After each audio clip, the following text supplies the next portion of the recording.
জাতীয় নাগরিক party NCP প্রসঙ্গে প্রতিক্রিয়া জানাতে গিয়ে বিএনপি নেতা ইশরাক হোসেন বলেছেন, বিএনপির মতো রাজনৈতিক ভিত্তি গড়তে এনসিপিকে অন্তত ২০ থেকে ২৫ বছর জনগণের সঙ্গে থেকে রাজনীতি করতে হবে। নিজের ভেরিফাইড ফেসবুক পেজে দেওয়া এক দীর্ঘ পোস্টে ইশরাক এসব কথা বলেন। তিনি লিখেছেন, আপনারা অবশ্যই একদিন বিএনপির মতো হতে পারবেন, কিন্তু সেটার জন্য সময় লাগবে, আর সঠিক পথে থেকে জনগণের সঙ্গে থেকে রাজনীতি করতে হবে। এই কাজ একদিনে হয় না, বহু সময়, ত্যাগ ও অভিজ্ঞতার প্রয়োজন হয়।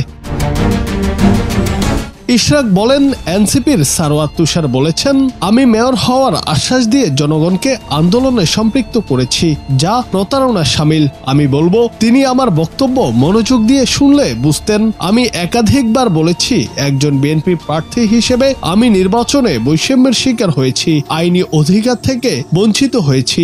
এই অবিচারই ঢাকাবাসীকে ক্ষুব্ধ করেছে।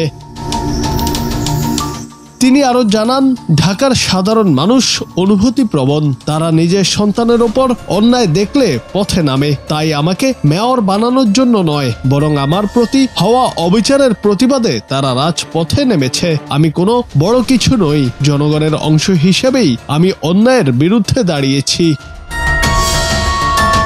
রাজনৈতিক অভিজ্ঞতার গুরুত্ব তুলে ধরে ইশরাক বলেন, এই শহরের এবং দেশের রাজনৈতিক গতি প্রকৃতি বুঝতে হলে দীর্ঘ সময় মাঠে থাকতে হবে, মানুষের পাশে থাকতে হবে। শুধু বক্তব্য দিয়ে রাজনীতি হয় না, সেটা বুঝতে সময় দিতে হয়।